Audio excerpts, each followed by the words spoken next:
Machine দিয়ে বাঁচিয়ে রাখার কি দরকার?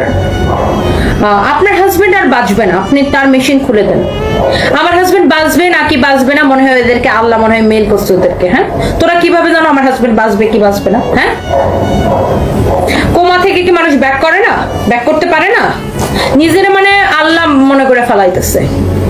মানে কই আমি এত চেষ্টা করতেছি, আমাকে কই আর উৎসাহ দিবে যে না আপু তুমি চেষ্টা করে যাও, আল্লাহ ভরসা।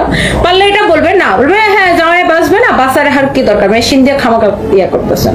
মানে আমার জামাই আমি মেশিন দিয়ে বাঁচায় রাখবো না কি দিয়ে বাঁচায় রাখবো তোদেরকে জিজ্ঞাসা করে করবো আমি? হ্যাঁ, ফালতু কতগুলা, মানে বেয়াদব কতগুলা। মানে নিজে যেরকম জঘন্য ওরকম মানুষ ওরকম জঘন্য করে। একটা মানুষের আমি দেখতেছি যে তার হার্ট চলতেছে, তার রক্ত চলতেছে, একটা মানুষ বেঁচে আছে, তাকে আমি মেশিন খুলে মাইরে ফেলাবো? এই যে ভুয়া নিউজ গুলো করে শুধুমাত্র ভিউর আশায়, এবং এই ভিউ দিয়ে ওরা হচ্ছে ফেসবুক থেকে টাকা কামায়, ইউটিউব থেকে টাকা কামায়। সো ওরা আমার নামে ভুয়া ভুয়া নিউজ করে ফেসবুক এবং ইউটিউব থেকে টাকা কামায়। কিন্তু এই ভুয়া নিউজের জন্য আমি যে কি পরিমাণে অশান্তিতে আছি, এই ভুয়া নিউজ গুলার জন্য আমাকে মানে মানুষজন ফোন দিয়ে জিজ্ঞাসা করে আমার হাজবেন্ড বেঁচে আছে নাকি মরে গেছে। এটা আমার জন্য কত বড় একটা অশান্তি, মানে এটা আসলে আমি বলে বুঝাইতে পারবো না।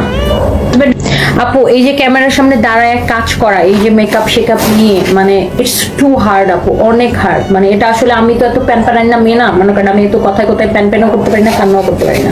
বিকজ আমাকে অনেক স্ট্রং থাকতে হয় আপু। বিকজ আমার ফ্যামিলির, পুরো ফ্যামিলির একমাত্র গার্ডিয়ান আমি, আমার পুরো ফ্যামিলির একমাত্র গার্ডিয়ান আমি। আমার ভাই বোন মা আমার ছেলে মেয়ে সবার গার্ডিয়ান আমি।